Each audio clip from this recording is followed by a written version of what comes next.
Good morning students. So today we will have the revision session of the lesson of biology, the life processes. Our lesson number 6. Okay. So now today we will discuss about lymph. First we will discuss about lymph and then go ahead with some question and answers. Okay students? Yes. So now students we will study about lymph. Now to study about lymph, I have a very simplified diagram here. So all of you can pay attention now. Yes. So now let me tell you students, all of you are aware that the liquid component of the blood is called as the plasma. Okay, it is because of plasma that the blood has got fluidity. It is a liquid component and the fluidity of the blood is because of plasma.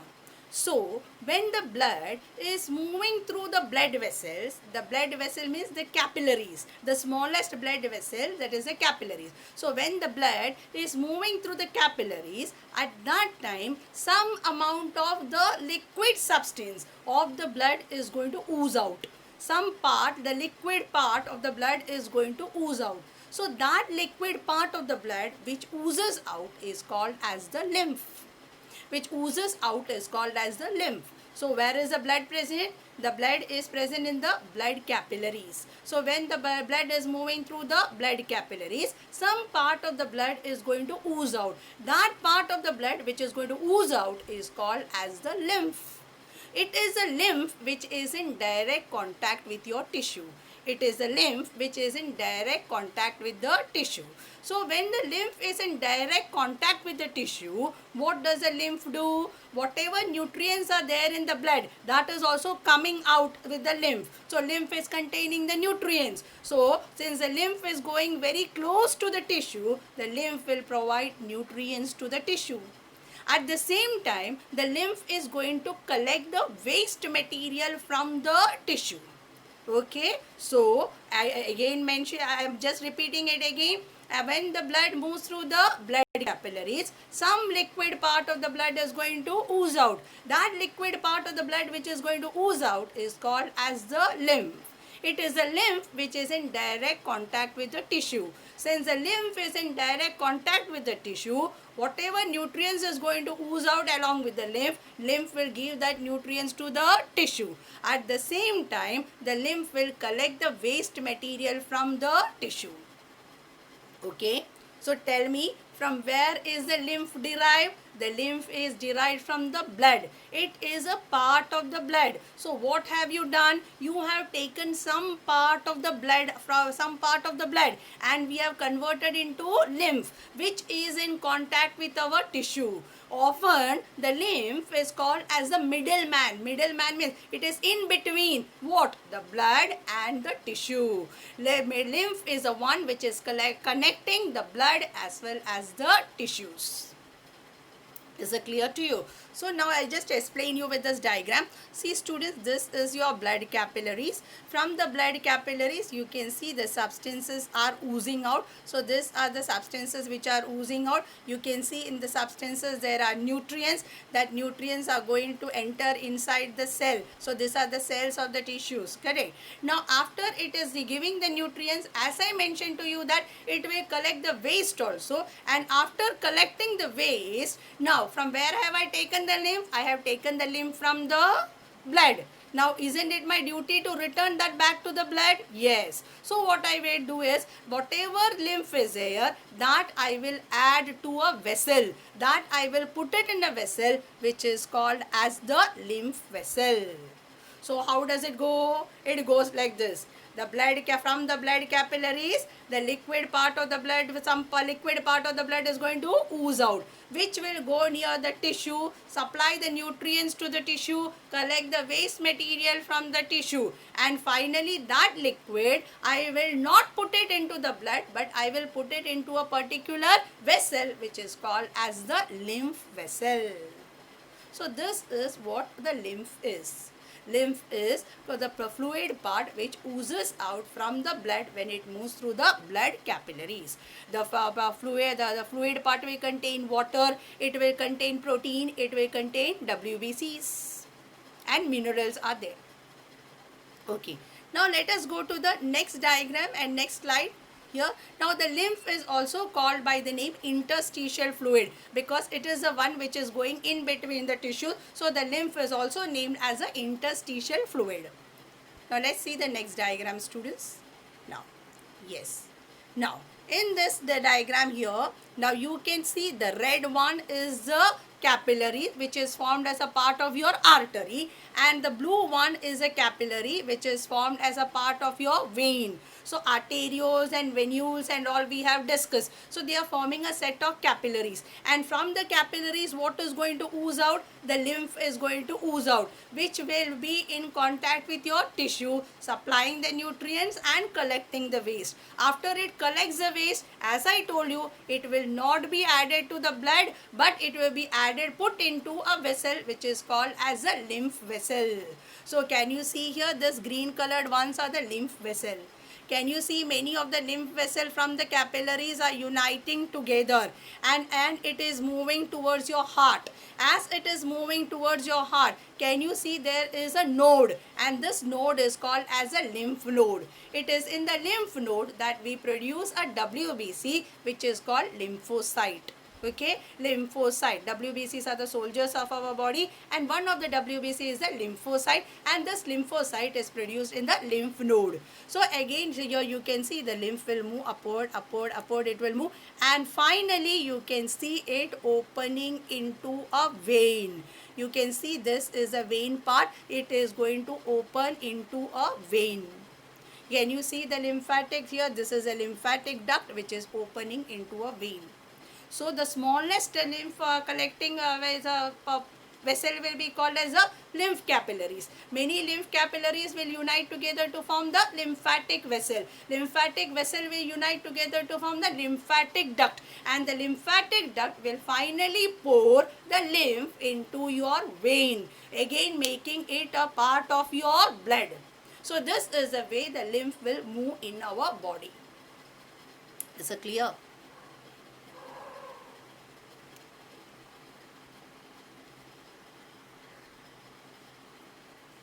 Here I have one more picture here. Okay, you can just note this picture here, children. So here you can see the green ones which are there. Those are your lymph capillaries which are collecting the lymph from the tissues. And okay, and afterwards what is it doing? It will unite together to form a lymphatic vessel. That lymphatic vessel will finally unite together to form a lymphatic duct, and the lymphatic duct on the right hand side is called as a right lymphatic duct. On the right hand side the duct will be called as a right lymphatic duct, and on the left hand side it is called as a thoracic duct. Can you see the right lymphatic duct opening into the heart? Can you see the left lymphatic duct opening into the heart? And before opening into the heart, let me tell you, it is emptying itself in the vein, and the vein will supply, it will be added in the venous blood. The lymph will be added in the venous blood. Is it clear to you, students?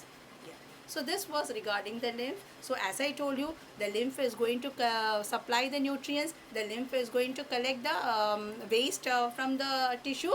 At the same time, in between, intermittently, it forms the nodes which are called as a lymph node. And lymph node is a site where the blood cells are formed, and that is WBC, that is lymphocyte is formed. And lymphocyte, being a WBC, they are the soldiers of our body. So this was regarding lymph. Okay. All of you might have seen that on the right hand side the lymph duct is called as a right lymphatic duct. On the left hand side it is called as the thoracic duct, and you can see both of them opening here. I just once again repeat. Okay. So that is regarding the lymph. Yes. Now let us have a discussion of question and answers here. Okay, and what type of questions will be asked in your periodic test. So let us see the questions which will be asked. Now students, with your we will be introducing you with a new type of question, that is assertion and reason. Now what is assertion and reason? Now basically assertion means it is a statement. Assertion is a statement. Okay, it will be like give the reason. It is just a statement. And after the assertion, after a statement, what we are going to give is, we are going to give reason. Okay, now in your lower standard, when you write a give reason, there may be several reasons for a particular statement. Now here what is going to happen, out of the several reasons, we are going to give you only one reason. And that one reason which we give, that can be a positive reason, that means it can be the reason or it cannot be the reason. So you have to judge whether your statement, that is assertion, is supported by the reason or not. Okay, reason for a particular statement can be many. Here many reasons will not be given, only one reason will be given, and it can be written in a positive manner, it can be written in a negative manner. So you have to judge and come up with a particular answer. Okay, so here I have an example. So in this example here, I have an assertion. Assertion means it's a mere statement. So here I will just make a mere statement that respiration is a biochemical process opposite to photosynthesis. Respiration is a biochemical process opposite to photosynthesis. So the moment you listen, hear the statement, you are going to think about the equation of respiration and photosynthesis. One is building up of glucose, that is photosynthesis, and the other is a breaking down of glucose, correct. Now the reason which they have given is energy is released during respiration and energy is utilized in photosynthesis. That is, energy is released during respiration and energy is utilized in photosynthesis. So here I give you a hint. Now students, here it has been written as the opposite process, correct? Yeah, and at the same time here I am telling energy is released, and here I can say energy is utilized. So released and utilized, you are getting two opposite words here. Correct. Now let us study the concept of the reason. Energy is released during respiration. Yes. How many molecules of ATP? 38 ATP in an aerobic respiration. Now is energy utilized in case of photosynthesis? Yes. What type of energy are you utilizing? Solar energy. Okay, so now we have a rough idea that assertion and reason, they are supporting each other. Okay, so now let us go to the option. Okay, now what does the option A says? Okay, now the option A says that both A and R are true. That means assertion and reason are true, and reason R is a correct explanation of the assertion. So we will check whether R is a correct explanation or not. Okay, so this is one option I have. Next one, both A and B are true. Okay, and R is not the correct explanation. R is not the correct explanation. No, it is two opposite process. One is utilized, one is releasing. Okay, yes. Now C, A is true, but R is false. No. Both of them are true only. Now D, A is false, but R is true. No, that also does not apply. So which will be the nearest answer to your assertion and reason? The nearest very correct answer is the A option. That is, both A and R are true, and R is a correct explanation of the assertion. Because respiration is a biochemical process, you have an equation for it, and this chemical reaction is taking place inside a human body, so it is a biochemical process. A human body means organism's body, plant or animal. Okay, biochemical process, and it is opposite to photosynthesis. As I told you, both of the process, one is releasing out energy and the other is utilizing energy. So for this assertion and reason, students, your answer is A. A is your correct answer. This A is the correct answer. Both A and R are true, and R is the correct explanation of the assertion.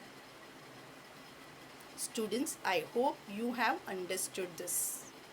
Now let us go to the next question. Yes. Now, in the next question, we have like this assertion, that is a statement, you know that simple diffusion is not sufficient to carry out the life processes of multicellular organism. All of you know that what is diffusion. The movement of substances from a higher concentration to a lower concentration is called as diffusion. If you recollect the previous sessions of life processes, in this I had mentioned in the respiration part of life processes. So we will do that, we will see how where it is. So the statement says simple diffusion is not sufficient to carry out the life processes of multicellular organisms. Reason. Okay. In multicellular organism, all the cells may not be in direct contact with the surrounding environment. In multicellular organism, all the cells may not be in direct contact with the surrounding. I think this holds quite true, the reason. You are multicellular, so imagine about yourself. Are all your cells in contact with the environment? Is it so, students? No. Now tell me one thing. Are your stomach cells in contact with the environment? No. Skin cells are in contact with the environment. So stomach cells are not in contact with the environment. So the reason is true that in multicellular organism, all the cells may not be in direct contact with the surrounding environment. Okay, so your reason is very, very true. So you can think about yourself. So when you think about yourself, you come with a conclusion that okay, reason is true. Now let's go back to assertion and discuss about it. Simple diffusion, okay, is not sufficient to carry out the life process of multicellular organisms. Yes, now simple diffusion, is it so that the air from the outside is just diffusing inside our body? No, we are taking it through our respiratory system. Why are we having a system? Because we are multicellular organisms. And then at the cellular level, the diffusion is taking place. Correct or not? At cellular level, the diffusion is taking place. That is exchange of carbon dioxide and oxygen. So, definitely, simple diffusion is not sufficient to carry out the life process of multicellular organisms. So, that is correct. And the reason is also correct. So both A and R are true, that simple diffusion cannot be applied in case of life processes of multicellular organism. And the reason is the correct explanation, that is because all the cells are not in contact with the environment. Say that it can take up the substance from the environment. If I take any substance directly from the environment, then it will be diffusion. Like for example, in case of amoeba, the respiration takes place by a simple process called as diffusion. The single cell is taking up the oxygen from the environment. But can our cells do that? No. Yeah. So assertion and reason are true. And reason is the correct explanation of assertion. As I told you, the reasons can be many, and here only one reason is given, and that one reason is supporting your assertion. So A and R are true, and R is the correct explanation of assertion. So here also the option R is correct. This A is correct. Okay. Both A and B are true and R is not the correct statement. R is not the correct explanation. No, that's not. A is true but R is false. No. D is A is false and R no. So A is the correct answer. Now, if you want to once again have a check on this particular question, let's go to your textbook. Yes, students, here in your textbook, in the page number 95, a question is asked. Please look at this question. Why is diffusion insufficient to meet the oxygen requirement of multicellular organisms in human beings? That is, diffusion is insufficient, correct? That's the main reason we had marked the answer over there like that. Correct. Now, so that is regarding your statement there, that is assertion. Why is diffusion insufficient? That is, diffusion is not enough. That is what we have come across. Correct. Now, by simple diffusion, can we supply the oxygen? So, let us see here. This is the part from your page 105 of your textbook. 105 of your textbook. This I have already explained to you while teaching respiration. Now, if diffusion were to move oxygen in our body, it is estimated that it would take 3 years for a molecule of oxygen to get to our toes from the lungs. So that means, this we have already spoken, if the oxygen is moving by mere process of diffusion, it would take 3 years for a molecule to move from our lungs to that of our toes. Okay, but this is not happening. thanks to the respiratory pigment which is called as hemoglobin, which is making our work much easier. So the answers are there in your textbook. What I want to tell you is, students, please go through the textbook very thoroughly and start solving simple questions of assertion and reason. It is very, very simple. Assertion is a statement and reason is the one which will support. Okay, it should support, but sometimes that reason can be given in a negative form. If it is given in a negative form, then your option will change. So you can look at that 4 option and you can tick mark the correct option. Okay.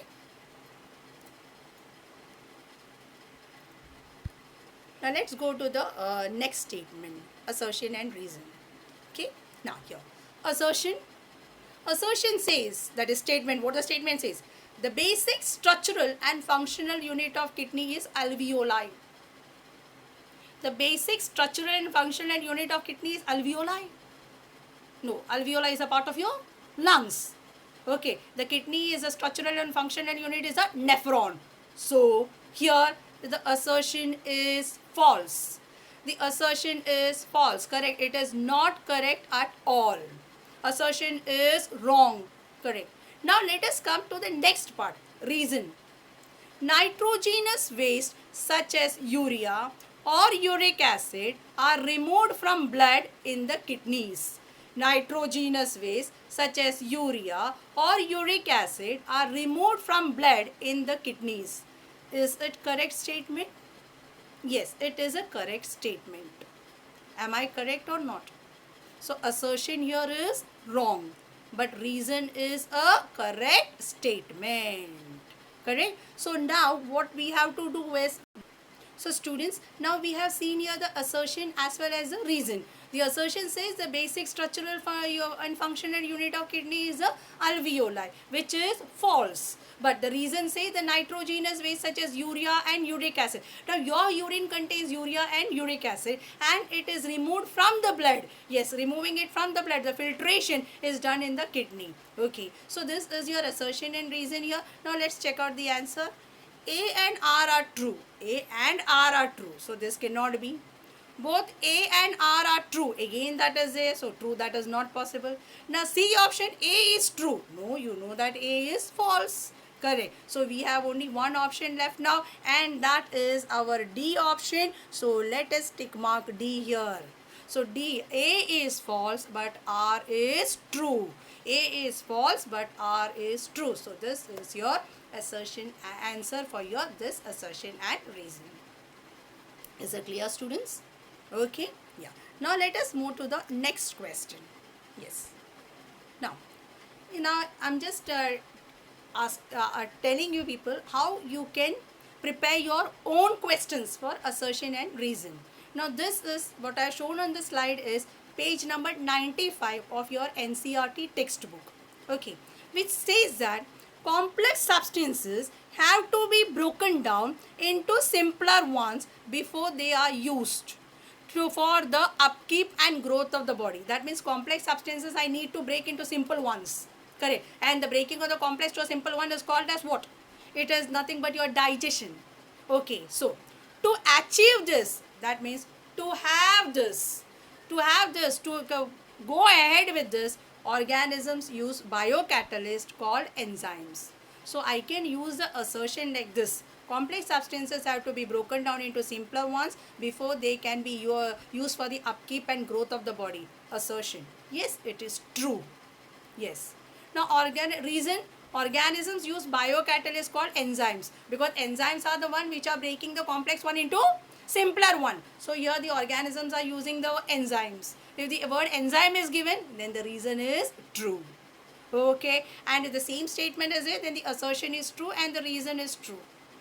In case, if I frame it like this, organisms use biocatalysts called hormones. No, it cannot be hormone because you know that hormones are not a biocatalyst. Hormones are the chemical messengers. So, assertion is true but the reason is false. So like this you need to practice. You have to need to thoroughly go through the textbook, make some small simple assertion and reason, and please try to solve it on your own. So slowly you will become a master of this question, assertion and reason. Okay, this will be very helpful to you if you start solving it from the 10th standard level, because almost all the competitive exams have this question of assertion and reason. Okay students, okay, so you can open page number 95 of your NCERT textbook, go through the statement, work out on this particular statement. Okay, now here also I have made a stay, as I said, yeah, it is necessary to move the food in a regulated manner along the digestive tube so that it can be processed properly in each part. That is assertion. Okay. Now move the food in a regulated manner. Suppose if I say hurried manner, in that case the assertion becomes what? It becomes false. Okay. Regulated means slowly along the digestive tube so that it can be processed properly in each part. Now, reason, peristaltic movements over all along the guts help in this regulated movement. Okay, yes, it is very true. When the food is moving through your entire digestive system through peristalsis, that is alternative contraction and relaxation. So if this statement is given this statement is given as assertion and this statement is given as reason, both of them will be true. Now, in case if I change the word gut here, and only write what esophagus, in that case the reason is going to become false. Correct? Because the reason that why false I am telling, now that is because it is not that peristalsis is happening only in the esophagus, it is happening throughout your digestive system. So like this, thoroughly, slowly read your textbook. You will come across such sentences, mark those sentences, again and again try to form questions like of assertion and reason. Slowly you will master this question. Okay students? Now here there is a question. Oxidizing, reducing reactions are some of the most chemical means to break down molecules. Okay. Now break down molecules. Better, what are the molecules which you are breaking? You are breaking a protein molecule at the time of digestion, correct? Now you are breaking a glucose molecule at the time of respiration. So oxidizing and reducing reactions are some of the most common chemicals means to break down molecules. It is a statement, it is an assertion, it is a correct one. Now, organism uses oxygen source from outside the body. Yes, the reason is correct here. I have given the reason here. Reason. Where is the organism using oxygen? The organism is using oxygen in respiration to bring about the oxidation and reduction of the food substance. Okay. Now, or you can have one more reason. Okay. The process of acquiring oxygen from outside the body and use it for the process of breakdown. Don't you feel that by using that oxygen it is breaking down the food sources for cellular needs? So like this, slowly go through a particular statement and below it there will be reasons for it. Try to formulate your own questions on assertion and reason. This is there in page number 94. Be friendly with your textbook. Keep reading your textbook. Yes. So that was regarding the assertion and reason questions. Now I will just discuss with you some MCQs. How you can develop some MCQs when you read your textbook. Now, I have a statement here. The parasitic nutritive strategy is used by a wide variety of organisms like cuscuta, orchids, ticks, lice, leech and tapeworm. Now, when you have to formulate a question MCQ can be asked like this. This parasitic nutritive strategy is used by a wide variety of organisms like cuscuta and cow. Wrong option. Correct. They can ask you orchid and a goat. That is again going to be wrong. Correct. So they can take it with any other type of carnivore or herbivore animal and create the options. And finally they can give you two options of parasite together as Cuscuta and orchid. So out of the four, which one is going to be the correct one? The two parasitic examples which will be given will be the correct one. Is it clear? This is the way the MCQ questions are formed from your textbook. Okay.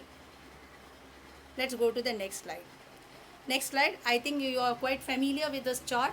Okay. Now here the glucose at the time of respiration, I am breaking it and get into what? Into ethanol. Okay. I can break it into lactic acid, or I can break it into carbon dioxide, water plus energy, and I will given another option. Can be broken down to hydrochloric acid and tell you to find out which is the wrong answer here. So the wrong answer is definitely going to be hydrochloric acid. Glucose is never broken to hydrochloric acid.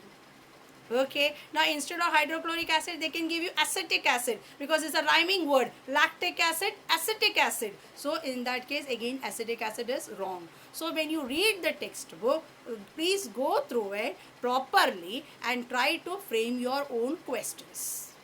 Is it clear, students? Now this is a chart from your NCERT textbook. Okay. Now let's go to the next slide. I have some MCQs for you. Now, see. So, this I just discussed. The enzyme pepsin is inactive in stomach without the presence of nitric acid, hydrochloric acid, acetic acid, butyric acid. The correct answer would be, you know that the gastric juice contains what? Hydrochloric acid along with the enzyme which is the pepsin. Correct or not? So, the correct answer is hydrochloric acid. Now let's discuss the next question. Rajiv was absent in the class because of muscle pain, which he claims to be due to excess physical exercise he had done yesterday. This is due to 1. Formation of lactic acid, formation of acetic acid, formation of pyruvic acid, formation of hydrochloric acid. Which can be the correct answer? No. Muscle pain. Excess rigorous physical exercise. So what type of respiration might have occurred there? Anaerobic. And you know that anaerobic respiration results in the formation of lactic acid. So formation of lactic acid is the correct answer here. Acetic acid, pyruvic acid, hydrochloric acid is not formed. Okay. Pyruvic acid is the initial part of respiration, not the final product. Okay. Now, in photosynthesis process, carbon dioxide is dashed to carbohydrates. Carbon dioxide, is it oxidized? Is it reduced? It is neutralized or burned. Now, carbon dioxide is combining with hydrogen. When any substance when combines with hydrogen, it is what process? It is a reduction process. So, your answer here is, is reduced. Reduce is the answer. Now let's go to the next part. The protein digesting enzyme present in the stomach is trypsin, pepsin, amylase, both A and B. Trypsin is present in the intestine. From the pancreas it comes to the intestine. Pepsin is present in the stomach. Amylase will not be the answer because it is a carbohydrate digesting enzyme. Both A and B cannot be present. As I told you, trypsin is produced by the pancreas and not by the stomach. So here the answer is pepsin. Next, the part of the body which is supported by C-shaped cartilage. Now, which is the organ in your respiratory system? You can see all other parts of your respiratory system. Trachea, larynx, pharynx, epiglottis. All this are a part of your respiratory system. So, in this part, which part is supported by the C-shaped cartilage? It is trachea. Trachea is a muscular tube which is supported by C-shaped cartilage. So, your correct answer is trachea here. So, students, that's all for today. Okay. So, keep reading your textbook. Keep revising. To read the nutrition part of the lesson life processes, it takes 20 minutes. So, dedicate yourself, devote yourself that 20 minutes and please go through the life nutrition part very thoroughly and try to frame yourself questions like assertion, reason and MCQs. Thank you.